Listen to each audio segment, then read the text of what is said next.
बढ़ाने के लिए रियलाइजेशन कोर्स शुरू करो। आज बाप दादा अपनी रूहानी सेना को देख रहे थे। सेना में सब प्रकार की नंबरवार स्थिति अनुसार महारथी, घोड़ सवार और प्यादे देखे। महारथी के मस्तक में अर्थात स्मृति में सदा विजय का झंडा लहरा रहा था। घोड़सवार अर्थात सेकंड नंबर, उनके मस्तक अर्थात स्मृति में विजय का झंडा तो था, लेकिन सदा नहीं लहरा रहा था। कभी खुशी की झलक से व निश्चय की फलक से झंडा लहरा रहा था, और कभी झलक और फलक की बाजू कम होने के कारण झंडा लहराने की बजाय एक ही जगह खड़ा हो जाता था। तीसरे प्यादे बहुत प्रयत्न से निश्चय की रस्सी से खुशी की फलक से झंडे को लहराने के प्रयत्न में खूब लगे हुए थे, लेकिन कहीं कहीं कमजोरी की गांठ होने के कारण अटक जाता था, लहराता नहीं था। फिर भी खूब पुरुषार्थी में लगे हुए थे। किसी का किसी पुरुषार्थी के बाद लहराता भी था, लेकिन कुछ समय के बाद, कुछ मेहनत के बाद, लेकिन वह झलक और फलक नहीं थी। बाप दादा बच्चों की मेहनत देख दूर से साकाश भी दे रहे थे, अर्थात इशारा भी दे रहे थे कि ऐसे करो। तो बाप दादा अपने बच्चों की कमियों को दूर करके उन्हें साकाश देकर इशारा करे थे, ऐसे करो ऐसे करो। कोई कोई बच्चे इशारे को देख सफल भी हो रहे थे, लेकिन कोई कोई इतना मेहनत में बिजी थे जो इशारे को कैच करने की फुर्सत ही नहीं थी। ऐसी सेना में तीनों प्रकार के योद्धे देखे। जब मेहनत से सहज ही सबका झंडा अच्छी तरह से लहराने लगा, तो झंडे के लहराने से ही विजय के पुष्पों की अर्थात बाप और बच्चों के प्रत्यक्षता के पुष्पों की वर्षा समान रौनक हो गई। बच्चे जो मेहनत कर रहे थे, उनका बाप दादा सहज साधन सुनाते हैं। फर्स्ट हेडिंग है निरंतर जोगी बनने का आधार सर्व संबंधों का सहयोग। भूमि सिस्टर सुन रहा है ना, क्योंकि मुझे तो ये स्क्रीन नजर आ रही है, हाँ दूसरा जी हाँ जी हाँ जी हाँ जी हाँ जी सबको हाँ जी सुन हाँ जी रहा है, सुनाई दे रहा सर। यस, स्क्रीन दिखाई दे, स्क्रीन पर सभी को वापस चले सुन जाओ। रहा है ना? हाँ जी हाँ जी हाँ जी, ठीक है, ठीक। स्क्रीन हाँ, स्क्रीन ला दो, हाँ, यस हाँ, पकड़ो। आगे है थैंक यू, निरंतर यस जोगी यस। बनने का। ठीक है, थैंक यू। निरंतर जोगी बनने का आधार सर्व संबंधों का सहयोग। समय पर वह निरंतर विजय का झंडा क्यों नहीं लहराता? अभी बाबा हमें खोल के बता रहे हैं कि हम क्यों, किस कारण से हमारा विजय का झंडा नहीं लहराता। इसका कारण क्या है? आप लोग भी फंक्शन में झंडा लहराते हो, तो समय पर क्यों नहीं लहराता? कारण पहले से रिहर्सल नहीं करते। ऐसे विजय का झंडा लहराने के लिए मुख्य बात रियलाइजेशन नहीं है। अब तो बाबा ने हमें वो विजय का झंडे का कहने का भाव है कि एक तो है परमात्मा। हम अपनी आत्मा से जब परमात्मा को याद करते हैं, तो हमें उसके याद करने के बाद हमें जो परमात्मा की अनुभूति होती है या रियलाइजेशन होती है, उसके बारे में बाबा बता रहे हैं कि क्यों नहीं होती। हम जोगी तो है, मगर हमें परमात्मा के सुख, आनंद और उसके प्यार की अनुभूति क्यों नहीं होती? अभी बाबा उसका एक्सप्लेनेशन करते हैं। अमृत वेले से रियलाइजेशन कोर्स शुरू करो। वर्णन तो सभी करते हो, लेकिन वर्णन करना और रियलाइजेशन करना अर्थात अनुभूति करना, इसमें अंतर हो जाता है। एक है सुनना व सुनाना कि बाप से सर्व संबंध है, लेकिन हरेक संबंधों की अनुभूति और प्राप्ति अपनी है। हरेक उसको बाबा को अलग अलग अनुभव करता है। कहते हैं एक भाव से संबंध है, लेकिन अनुभव अलग अलग करते हैं। तो सर्व संबंधों की अनुभूति व प्राप्ति में मगन रहो, तो पुरानी दुनिया के वातावरण से सहज ही उपराम रह सकते हो। हर कार्य के समय भिन्न भिन्न संबंध का अनुभव कर सकते हो, और उसी संबंध के सहयोग से निरंतर योग का अनुभव कर सकते हो। हर समय भाव के भिन्न भिन्न संबंधों का सहयोग लेना अर्थात अनुभव करना ही योग है। ऐसे सहज जोगी व निरंतर जोगी क्यों नहीं बनते हो? बाप कैसे भी समय पर संबंध निभाने के लिए बंधे हुए हैं। कहने का भाव है बाबा वेट कर रहा है हम अपने सर्व संबंध हमसे निभाने के लिए, मगर हम बाप के साथ सर्व संबंध नहीं निभाते। हम सिर्फ बाप को याद करते हैं मगर उसके साथ सभी संबंधों का अनुभव नहीं लेते। बाबा बैठा हुआ है मगर हम नहीं करते। जब बाप साथ दे रहे हैं तो लेने के वाले क्यों नहीं लेते? सहयोग लेना ही योग कैसे होता है ये अनुभव करो। माता का संबंध क्या है? बाप का संबंध क्या है? सखा और बंधु का संबंध क्या है? सदा साजन के संग का अनुभव क्या है? यह अलग-अलग संबंध का रहस्य अनुभव में आया। बाबा हमें पूछ रहे हैं कि हमें ये अलग-अलग संबंध अनुभव करने बाबा से। अगर एक भी संबंध की अनुभूति से वंचित रह गए, तो सारा कल्प ही वंचित रह जाएंगे। क्योंकि कल्प में जब जब कल्प में अब ही सर्व अनुबंधों की खान प्राप्त होती है। अब नहीं तो कब नहीं। तो अपने आप को चेक करो, किस संबंध की अनुभूति अब तक नहीं कर पाए। इस प्रकार से ज्ञान की सब्जेक्ट में जो भी पॉइंट्स वर्णन करते हो, उस हर पॉइंट का अनुभव किया है। तो अभी हमें बाबा चेक करने के लिए बोल रहे हैं कि जो हम ज्ञान, जो मुरली के पॉइंट्स लिखते हैं, उन हर एक पॉइंट को हमने जीवन में धारण करके उसका अनुभव करना है। बाबा आगे उसका वर्णन कर रहे हैं, जैसे वर्णन करते हो हम सब दर्शन चक्रधारी हैं, तो सब के दर्शन का अनुभव किस आधार से करते हो? दर्शन अर्थात जानना। जानने वाला उस जानने वाले की अथॉरिटी में रहता है। जैसे आजकल के शास्त्रवादी सिर्फ शस्त्र पढ़ते हैं, रटते हैं, फिर भी स्वयं अपने को शस्त्र की अथॉरिटी समझते हैं। आप सब रटते नहीं हो, लेकिन उसमें रमन रहते हो। रमन करने वाला अर्थात मनन द्वारा स्वरूप में लाने वाला। ऐसा सदा ज्ञान की स्वरूप में लाने वाला, भाव कहने वाला धारणा, पूरी धारणा करके स्वरूप बनना। ऐसे सदा ज्ञान की अथॉरिटी अर्थात सदा ज्ञान की हर पॉइंट के नशे में रहने वाला होगा। ऐसे हर ज्ञान की पॉइंट की अथॉरिटी अर्थात अनुभव के नशे में रहते हो। इसी प्रकार से जो धारणा की सब्जेक्ट में भिन्न भिन्न गुणों का वर्णन करते हो, उस हर गुण के अनुभव की अथॉरिटी हो। बाबा हमसे पूछ रहा है कि जो हम मुरली पढ़ते हैं उसमें पॉइंट आते हैं, जब हम उसको धारण करके हम वो गुणों को अपने में अनुभव भी करना है कि ये हम हमें कौन से गुण में कितना हमें अनुभव हुआ, हम उसका अनुभव करना है। बाबा ने ये बोला है, स्पीकर हो, श्रोता हो या अथॉरिटी हो। कहने का वाक्य आप केवल बोलते हो, स्पीकर हो, जहाँ केवल सुनने वाले हो, जहाँ फिर उसको सुनकर, पढ़कर उसकी अथॉरिटी यानी उसके स्वरूप बने हो। इसी में नंबर आज हो जाते हैं। बाबा फिर से पहले नंबर के बारे में बोले, महारथी। महारथी अर्थात हर शब्द के अनुभव की अथॉरिटी। घोड़सवार अर्थात सुनने सुनाने वाले ज्यादा, अनुभव की अथॉरिटी में कम। तो सहज साधन क्या हुआ? रियलाइजेशन की कमी अर्थात अनुभवी मूर्त की कमी। तो बाबा ने बोला कि जो हम पढ़ते हैं, सुनते हैं, उसे अनुभव में लाकर उसकी रियलाइजेशन करना है। अभी बाबा रियलाइजेशन को अच्छी तरह समझा रहे हैं। रियलाइजेशन की कमी अर्थात अनुभवी मूर्त बनने की कमी। भक्ति और ज्ञान का विशेष अंतर ही यह है। यह वर्णन है और यह अनुभव होता है। एक जगह भक्ति में क्या है, हम ग्रंथ पढ़ते हैं उसमें वर्णन लिखा हुआ है मगर अनुभव नहीं करते।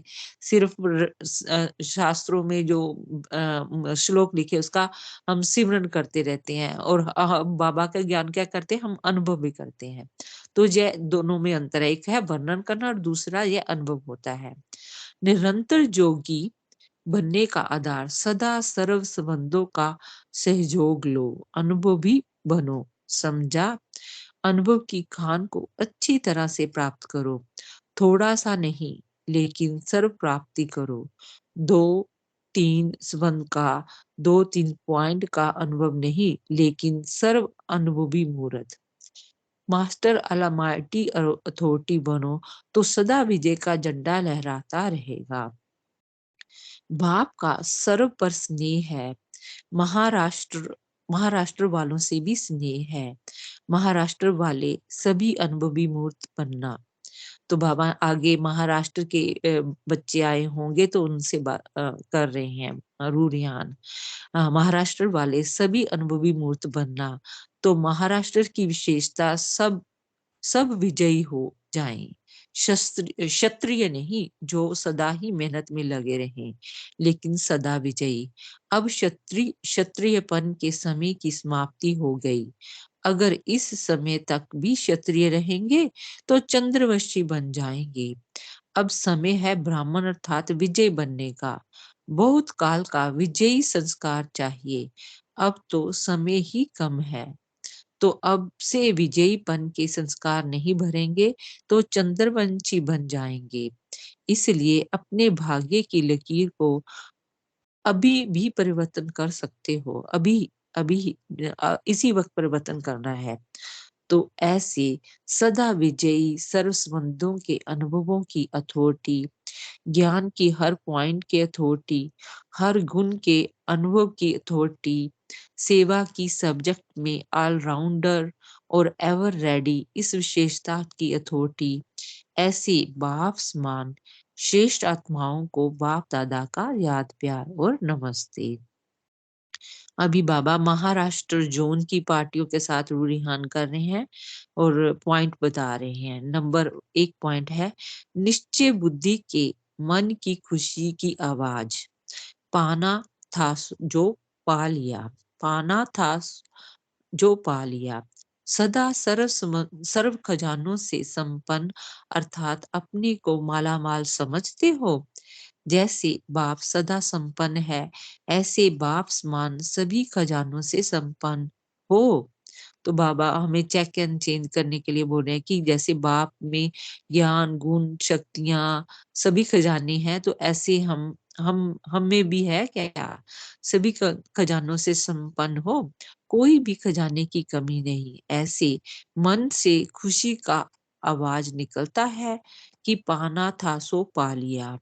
मुख का आवाज निरंतर का नहीं हो सकता, लेकिन मन का आवाज निरंतर अविनाशी है। तो यह मन से आवाज निकालना है कि पा लिया। अंदर से आता है, जा अभी समझते हो कि पाओगे, पा तो रहे हैं। तो बाबा ने कहा है कि अंदर से आत्मा को महसूस होता है कि हमने परमात्मा को पा लिया। अटल निश्चय बुद्धि बच्चे बन गए हो। बच्चा बनना अर्थात अधिकारी बनना। कभी भी अपने में भी संशय ना हो, संपूर्ण बनेंगे या नहीं, सूर्यवंशी बनेंगे या चंद्रवंशी। सदा निश्चय बुद्धि। जैसे बाप में निश्चय है वैसे स्वयं में भी निश्चय। स्वयं में अगर कमजोरी का संकल्प उत्पन्न होता है तो कमजोरी के संस्कार बन जाएंगे। जैसे कोई एक बार भी शरीर से कमजोर हो जाता है, थोड़े समय में तंदुरुस्त नहीं बन सकता, तो कमजोरी के जर्म्स पक्के हो जाते हैं। ऐसे व्यर्थ संकल्प रूपी कमजोरी के जर्म्स अपने अंदर प्रवेश नहीं होने देना, नहीं तो उनको खत्म करना मुश्किल हो जाएगा। जो भी ड्रामा की सीन देखते हो, चाहे वह हलचल की सीन हो या अचल की, लेकिन दोनों में निश्चय। हलचल की सीन में भी कल्याण का अनुभव हो, ऐसा निश्चय बुद्धि। वातावरण हिलाने वाला हो, समस्या विकराल हो, लेकिन सदा निश्चय बुद्धि, इसको कहते हैं विजयी। तो निश्चय के आधार से विकराल समस्या भी शीतल हो जाएगी। भिन्न भिन्न भाषा के होते हुए भी एक मत, एक भाव, एक ही निश्चय और एक ही मंजिल। सिर्फ स्वार्थ भिन्न भिन्न स्थानों पर रहे हुए हो। सेवार्थ सिर्फ सेवार्थ सेवार्थ सेवार्थ सेवार्थ सेवार्थ सिर्फ सेवार्थ भिन्न-भिन्न स्थानों पर रहे हुए हों। अगर सभी एक स्थान पर बैठ जाएं, तो चारों ओर की सेवा कैसे होगी? तो कहने का भाव है कि हमें एक ही जगह पर नहीं, सभी को अलग-अलग जगह पर जाके सेवा करनी है। जब सेवा समाप्त हो जाएगी, तब सभी मधुबन आ जाएंगे। लेकिन वह भी कौन आएंगे? जो नष्टो मोहा होंगे, जिनकी बुद्धि की लाइन क्लियर होगी। आज भी ये वरदान में आया ना कि हमें मोह में नहीं जाना है, बंधना नहीं है, बंधन मुक्त होना। तो बाबा ने ये अब इस मुरली में भी बताया कि हमें जब जो नष्टो मोहा होंगे उनकी बुद्धि की लाइन क्लियर होगी, नहीं तो हमारा ध्यान दूसरी तरफ जाएगा। उस समय टेलीफोन व टेलीग्राम से बुलावा नहीं होगा, लेकिन बुद्धि की लाइन क्लियर होने से बुलावा पहुंच जाएगा। ऐसी हालतें बनेगी जो जिस ट्रेन में से आपको पहुंचना होगा वही चलेगी, उसके बाद नहीं। अगर लाइन क्लियर होगी तो साधन भी मिल जाएंगे, नहीं तो कहीं ना कहीं अटक जाएंगे। इसलिए बहुत काल की का निरंतर जोग चाहिए। कवच है, कवच वाला सदा सेफ रहता है।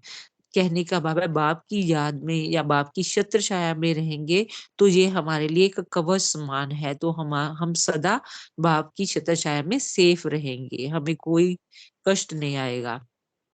सेफ्टी की ड्रेस है ही याद का कवच, बाबा ने बता दिया। माताएं तीव्र पुरुषार्थी हो ना, अभी घर में नहीं बैठ जाना, अभी ग्रुप बनाकर चारों ओर सेवा के लिए फैल जाओ, सेंटर खोलो।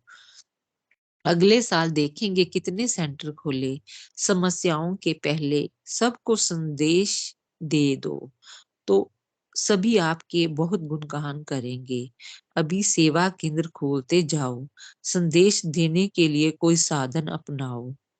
अभी बाबा दूसरा पॉइंट बोले, ड्रामा की नॉलेज से क्या क्यों के क्वेश्चन को समाप्त करने वाले ही प्रकृति जीत और माया जीत बनते हैं। तो हमें कभी भी क्या क्यों क्या ऐसा क्यों हुआ ऐसा नहीं कहना, जो हो रहा है अच्छा है। सभी प्रकृति जीत व महाजीत बनो।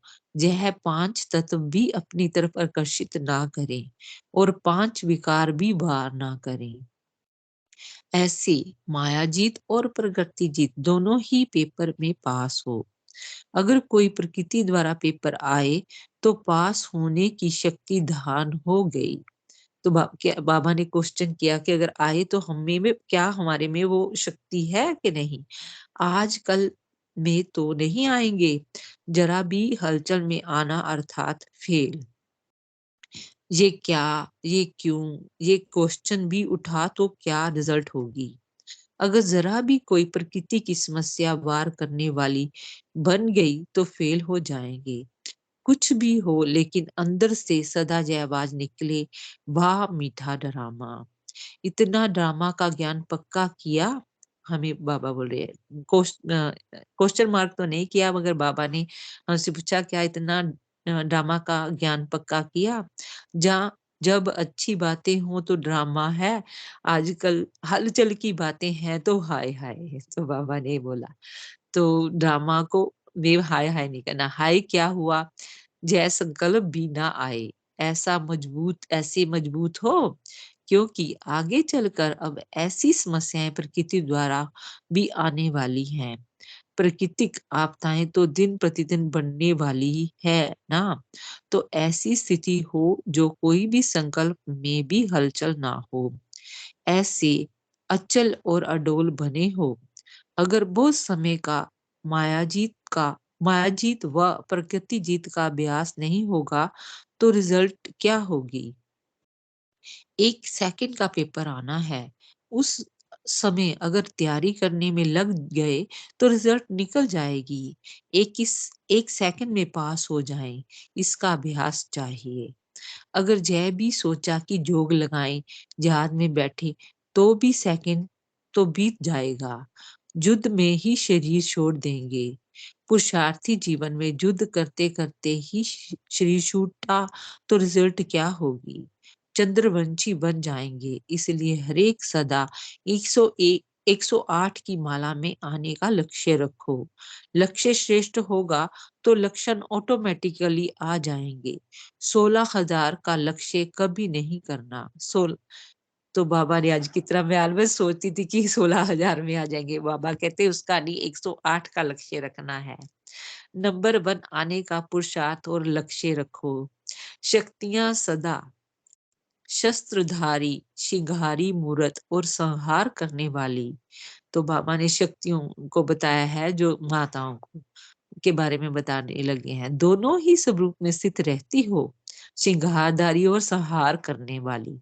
कभी रोने वाली तो नहीं होना, सदा हर्षित, मन से भी रोने वाली नहीं। जरा भी माया से हार हुई तो मन से रोना होता है।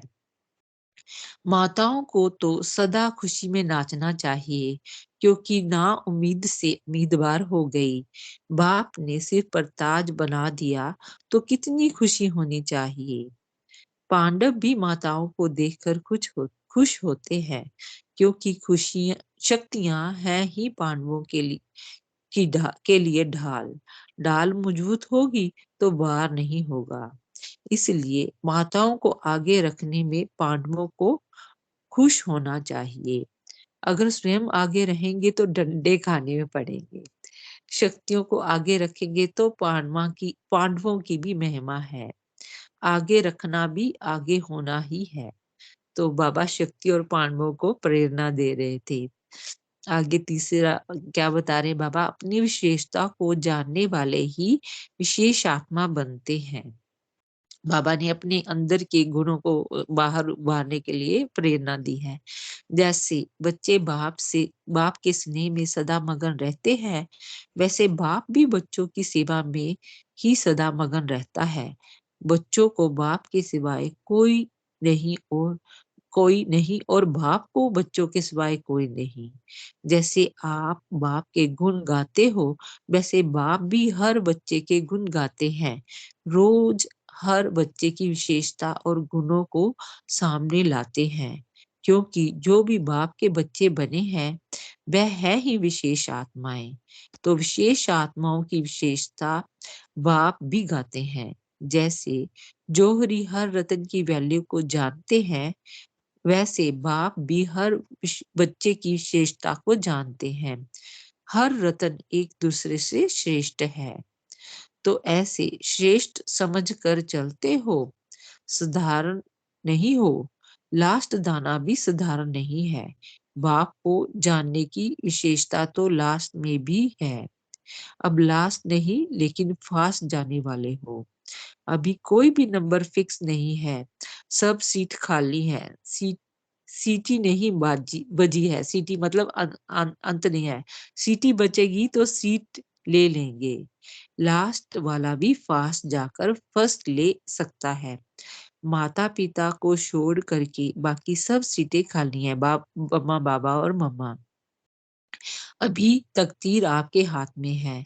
भाग्य विधाता बाप ने तकदीर आपके हाथ में दे दी। जो चाहो वो बनाओ। अभी इस संगम के समय को वरदान मिला है। जो चाहे, जैसा चाहे, जितना चाहे उतना बना सकते हैं। तो ऐसे गोल्डन चांस को अपनाया। तो बाबा ने हमें बोला कि संगम युग को हमें अच्छी तरह से यूज करना, गोल्डन चांस को खोना नहीं है। सेवा का कितना भी विस्तार हो, लेकिन स्वयं की स्थिति सार रूप में हो। अपने अपने डायरेक्शन मिले, अभी अभी डायरेक्शन मिले, एक सेकंड में मास्टर वीज हो जाओ तो हो गए। आज भी बाबा ने ड्रिल करवाई ना हमें, बीज रूम में, सीड रूम में आज शरीरी का प्रैक्टिस करना है। तो बाबा ने आज व्यक्त मूल्य में भी बोला है कि अभी अभी डायरेक्शन मिले, एक सेकंड में मास्टर बीज हो जाओ तो हो जाओ। टाइम ना लगे, सेकंड की बाजी है। एक सेकंड की बाजी से सारे क्लब की तकदीर बना सकते हो। जितनी चाहो उतनी बनाओ। तो आज बाबा ने हमें बहुत उमंग साथ दिलाया है, हमें बताया है कि हमें विजय का झंडा लहराने वाले महारथी हैं, मगर हमें दूसरी स्टेज जो घुड़सवार और प्यादों में नहीं जाना, क्यों क्या के क्वेश्चन में नहीं जाना है। हमें निश्चय बुद्धि रखना है और बाबा के साथ सर्व संबंध निभाते हुए रियलाइज़ेशन करनी है। ओम शांति।